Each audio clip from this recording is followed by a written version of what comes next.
Saturday morning. 22-year-old Frankie Dunbar lay fully clothed on a single bed, staring at the nicotine-stained whitewash on the ceiling.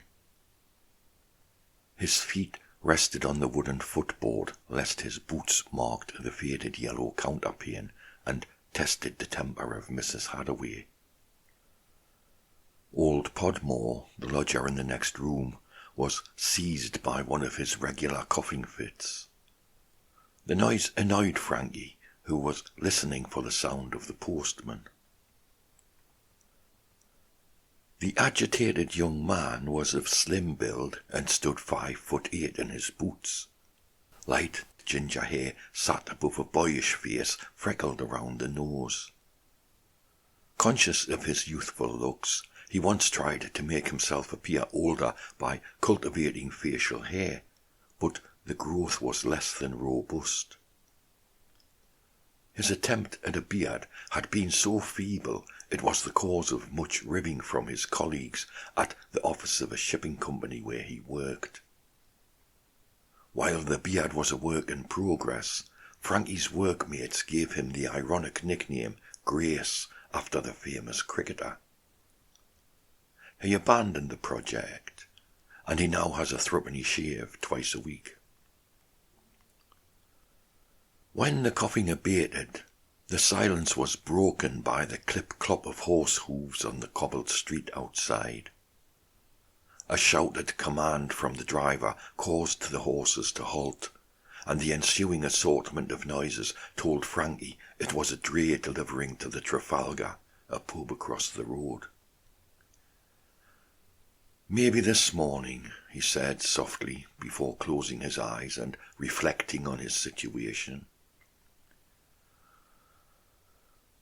His marriage to 19-year-old Lydia had been a hurried affair, but not for the usual reason. 2 years earlier, his mother collapsed on hearing the news that her husband Reginald had been killed in an accident at the steel rolling mill where he worked. He was 46. While her 3 children gradually came to terms with the loss of their father, Mrs. Dunbar never overcame her grief, and she became withdrawn, sullen and disagreeable even to her own kin. Frankie could barely tolerate being in the same room as his mother, as she cast a net of gloom over everyone with whom she engaged.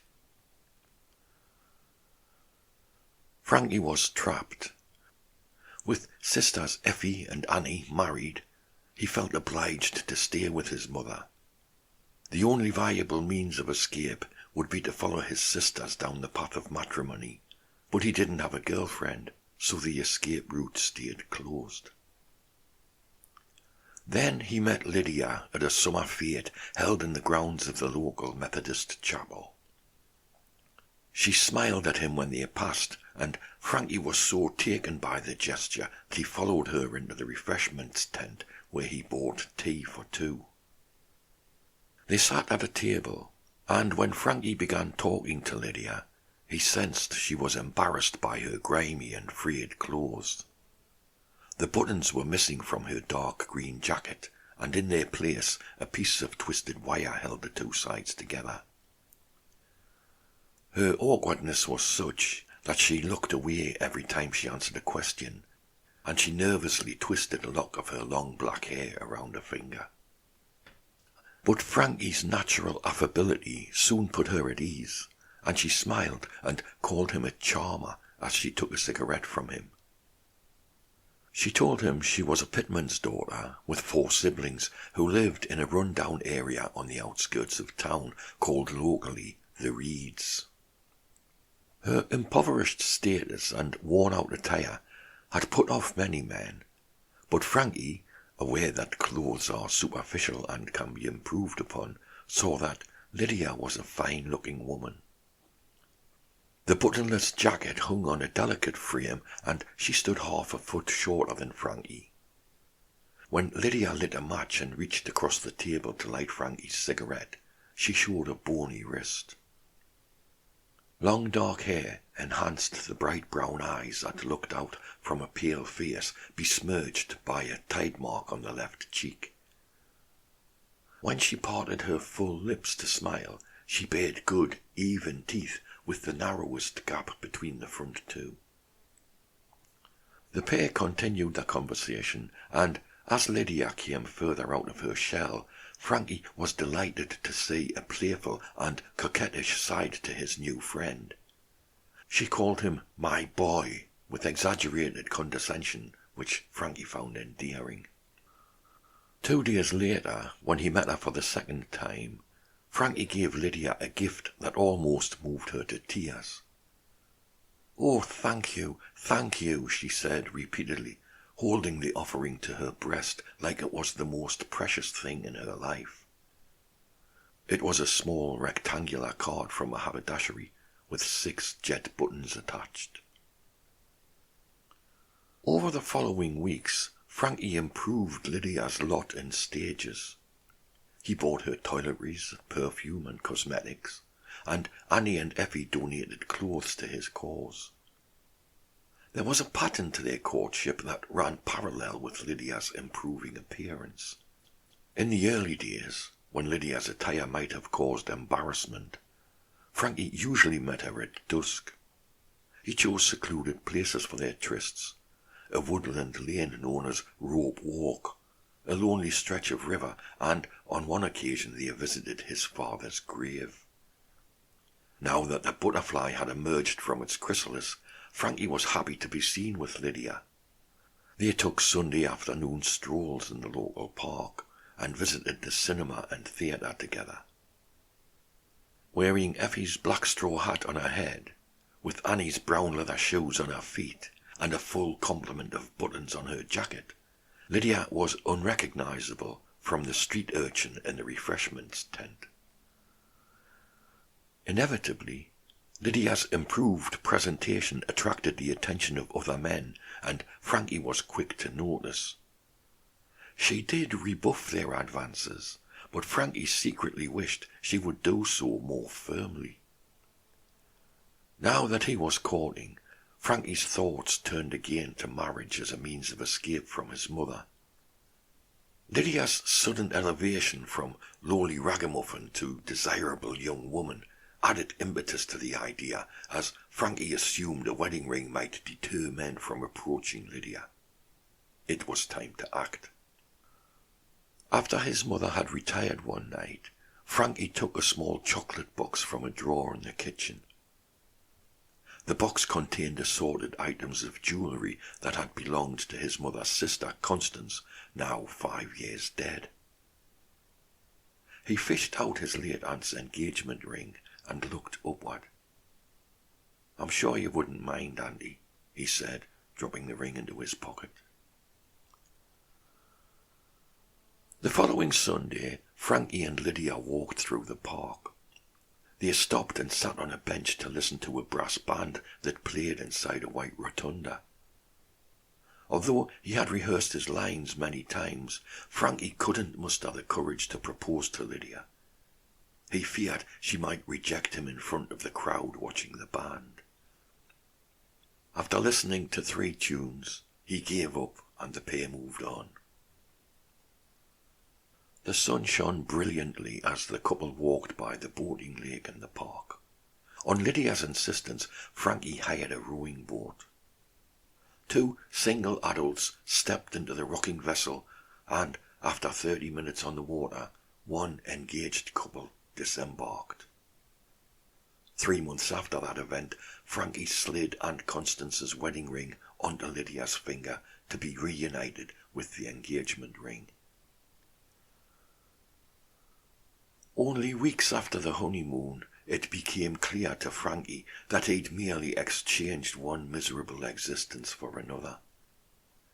Lydia complained relentlessly, and everything she complained about was Frankie's fault. The stream of gifts she had become accustomed to receiving had dried up, as Frankie's wages now went to pay rent on the small house where they lived. After he had paid bills and bought food, there was no money left to spend on those frivolous things Lydia had become accustomed to receiving. She was miffed that Frankie turned off the tap that had brought her gifts for months past, and her frustration led to heated rows which became part of their everyday lives. In Lydia's eyes, they didn't have the nice home she'd expected because he wasn't earning enough money, and she said he lacked the initiative to better himself. She even blamed Frankie for her failure to conceive, although there was no evidence to support that claim. Frankie retorted by reminding Lydia that when they first met, she had holes in the soles of her shoes and wire holding her jacket together. Relations between the couple were strained, and as Lydia saw Frankie as lacking in all departments, it was perhaps inevitable she'd take on a more proficient lover. One evening, as Frankie walked home from the office, Mrs. Morley, a busybody who lived at the bottom end of the street, beckoned him to her front door. She said that she felt duty-bound to tell him that for several weeks she had observed an unemployed ship's stoker named Archie Fredericks regularly sneaking through the back gate and into Frankie's home while Lydia was alone. Frankie was shaken by the news, but he steeled himself, determined to act like he was unaware of his wife's alleged infidelity when he got home. Desperate to find out if his wife was cheating, Frankie hatched a scheme with his informant to be set in motion the following day, which might confirm the liaison. When he got home, Frankie's resolve was tested further by the sound of Lydia cheerfully singing as she fried fish. At the dinner table, she was even more critical than usual of her husband, who half-heartedly picked at his food and whose demeanour was morose. She called him a right old misery goods, unaware he knew a secret and was suffering the mental anguish that knowledge brought. Frankie left the house at the usual time the following morning, but he didn't go to work. Instead, he went to a cafe a few streets away, where his coffee went cold as he stared blankly at a painting that hung on a wall. An hour passed, and Mrs. Morley approached the cafe hurriedly. She halted, and her shawled head bobbed from side to side as she peered through the window. She made eye contact with Frankie, gave a single nod of the head, and then she hurried away. Frankie immediately rose, left the premises, and strode quickly toward his home. He opened the front door and marched along the passage to the staircase on the left side. His anger was inflamed even more by the sound of Lydia giggling, but her laughter turned into cries of alarm at the sound of boots on the stairs. When Frankie pushed the bedroom door open, Lydia hid her naked body beneath the bedclothes, and Archie, in a similar state of undress, picked up a pair of long johns from a chair. The raging cuckold, never a fighter, balked at the sight of Archie's well-toned torso as the intruder stood by the bed. But high dudgeon is a great motivator, and a man is never more vulnerable than when naked, so Frankie swung a mighty right hook that caught Archie square on the nose and sent him reeling back over a dressing table where he scraped his neck on one of the mirrors. Frankie grabbed one of Archie's boots from the floor and threw it forcefully at the cowering figure. All the while, Lydia screamed hysterically, and Frankie turned his anger to his cheating spouse. "What are you covering up for?" he snarled.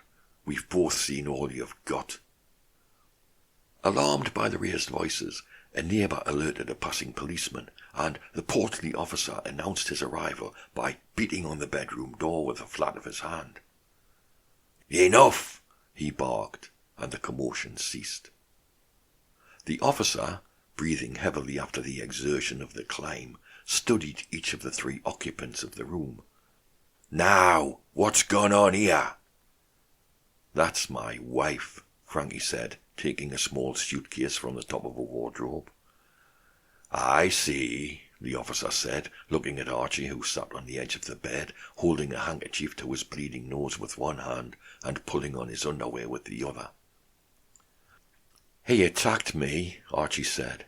"I'll bring a charge of assault." "You could try, sir, but I'm not sure it would be worthwhile," the policeman said calmly. "If my reading of the situation is correct, I'd say this is a clear case of provocation beyond endurance. Any right-thinking magistrate would throw it out." His gaze then turned to Lydia, who sat on the bed with a sheet around her. "I may be an officer of the law, but all men have their boundaries, so let me tell you this. If I caught my wife cavorting naked with another man, well, there'd be 2 bloody noses in the bedroom." Frankie packed some clothes into the case which he carried from the room. His final act was to spit on Lydia as he passed. "I'll get you for this," Archie growled. "Just you see if I don't." Frankie walked down the stairs to the accompaniment of the constable berating Archie for issuing threats. The departing husband opened the front door and left his home for the last time. He didn't look back. With rage still seething inside, Frankie took a tram into town. He withdrew some money from the bank and then walked to the railway station. His destination, unknown.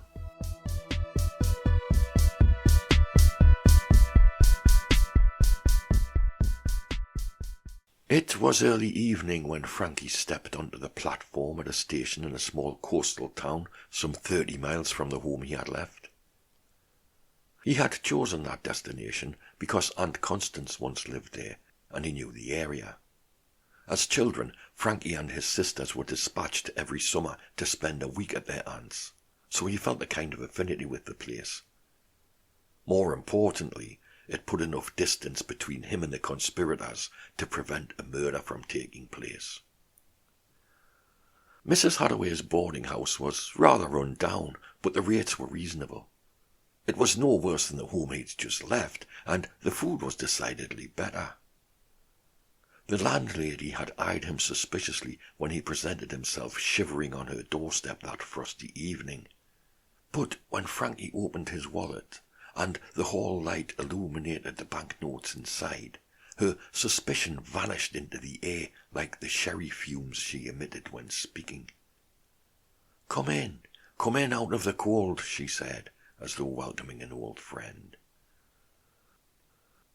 Frankie's first night in the strange new room was horrendous. The momentous events of earlier had put him into a melancholy frame of mind, and his misery was exacerbated by a fierce February gale blowing in from the sea and rattling a loose pane in the window.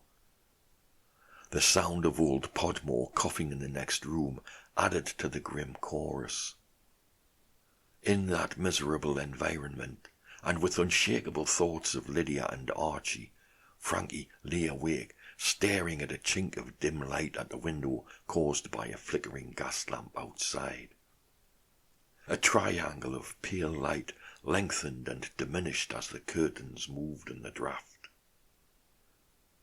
He sobbed momentarily as feelings of misery, loneliness and self-pity fought for prominence in his consciousness. But Mrs. Hadaway hadn't skimped on the blankets, and warmth and comfort slowly overtook Frankie's torment, and he drifted off to sleep. Over the following days, he adjusted to his new surroundings, partly due to the mother-like pampering of Mrs. Hadaway, although the pain of his break-up was still raw. 5 other lodgers were staying at the house, Podmore and 4 young men who worked at a local gasworks.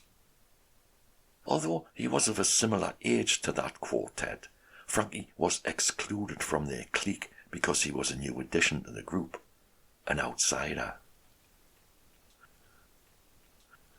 Despite all his cheating wife had done, Frankie missed Lydia terribly, and he wished they were together. While suffering a bout of desperate loneliness, Frankie wrote to Lydia, suggesting she come to him and they start anew. His pain was such that Frankie remembered only Lydia's better qualities, and he shut out her infidelity and constant complaining. After he'd posted the letter, misgivings crept into his mind, and he uttered, "Damn the potency of loneliness." As the days passed, Frankie was torn. Some days he longed for Lydia to be there with him. On other days he called himself a bloody fool for even contemplating a reunion. That Saturday morning, a desire to see his wife was the overriding emotion. On hearing the letterbox clatter, Frankie rose and hurried to see if there was any post for him. He purposefully dampened his enthusiasm, not wishing to give anything away to Mrs. Hathaway.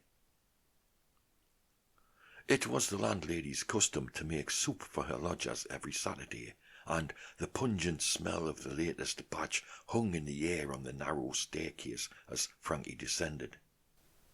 Mrs. Hathaway stooped to gather the 5 envelopes scattered on the lino behind the front door.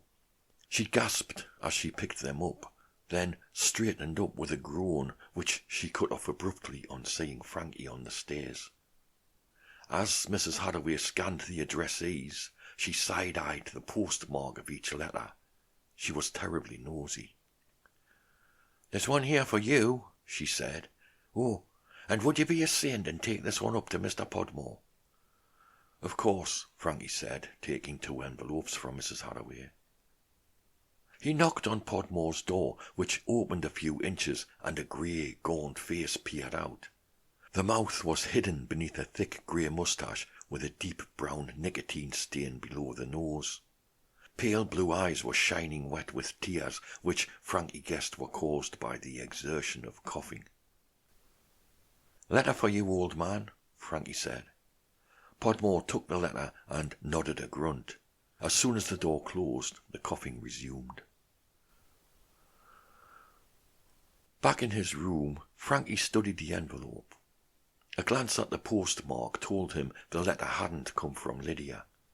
Instead, it was the welcome news that his application for a clerical post at a local brewery had been successful and he was to start on Monday morning. As Frankie folded the letter, the dinner gong went an hour before lunch was due to be served. Mrs. Hathaway heaped bones from the soup onto a large platter and then invited her guests to pick them clean. "Come on, boys," she yelled up the staircase. "Get these bones." On hearing the invitation, several guests stampeded down the stairs, yelping and laughing as they ran to fight over the slim pickings in the kitchen. Frankie and Podmore stayed in their rooms. 17 days, Frankie said, looking at a small cane table in the corner of the room on which reposed a pen, an inkwell and a blotter. "Why doesn't she write?" He turned and stared trance-like from the window onto the bleak deserted street, which looked like the wind and rain had scoured it clean of all life. A milk cart appeared, the horse maintaining a steady canter as it hauled its load back to the depot around the corner. The milkman was huddled in a heavy overcoat and cap. A woolen scarf wrapped tightly around his face protected his nose from the biting wind. Frankie was stricken by an almost overwhelming feeling of loneliness as he thought of Lydia and what antics she might be getting up to with Archie. He assumed that their sexual adventures, new and exciting, were the reason she hadn't answered his letter, and the assumption stoked up a feeling of inferiority to add to his misery. He sat on the bed and picked up a book, but he merely stared at the pages. The tortured young man was jolted from his trance by the dinner gong sounding again, this time in earnest. At the kitchen table, Frankie listened, but made no contribution, to the conversation as he made short work of a bowl of soup with dumplings. Usually, Frankie retired to his room immediately after lunch. Today he stayed with the others to have a cup of tea and a slice of Mrs. Hadaway's home-baked sly cake, which the chaps called fly cake when she was out of earshot. One of those present, a young man called Barnes, offered everyone a cigarette. When Frankie took one, the barriers that kept him outside the clique were lifted.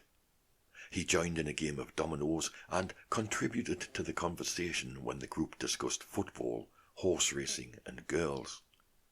Frankie also answered their questions about his hometown. When asked if he was married or had a sweetheart, he replied firmly, "No." As Frankie rose to leave the table, Barnes asked if he'd like to join him and some of the boys for drinks at the Trafalgar that evening. Frankie smiled as he accepted the invitation. It had been almost a month since he'd tasted beer, and news of his successful job application was cause for celebration. That night, a clean-shaven, well-dressed Frankie entered the bar of the Trafalgar with his new friends. A week later, the letter came. Mrs. Hadaway handed it to him, and he hurried upstairs to the bedroom. Oblivious to the cold, he sat on the bed, and his heart pounded as he tore the envelope open. The letter was long and full of apologies. Lydia said the delay in replying to his letter was because Archie had all but moved into the house, and as he was unemployed, he was often there loafing about. He was also very suspicious and watchful, so she had to wait for an opportunity to write without him knowing. She told him she was pregnant, and the calendar showed Archie as the father. She added that many people in the town had shunned her because of what she did, and that life there was pretty miserable as they struggled to get by. Things were every bit as bad as they had been at her father's, and paying the rent was a weekly challenge. She expected that news of her slide back into poverty would cheer him up. His suggestion that she move away to be with him was kind, but she thought that in her current condition it was best to stay put and see things through. The letter closed with her best wishes and a final apology. Frankie crumpled the letter into a ball and threw it into the wastebasket. He went to take his coat from a hook on the door, but remembering Mrs. Hadaway's nosiness, he retrieved the letter from the bin and burned it. As he wafted the smoke away with his hand, there was a knock at the door. "Are you ready?" Barnes said. "We're meeting the girls at 1 o'clock. "Just coming," Frankie said, grabbing his coat.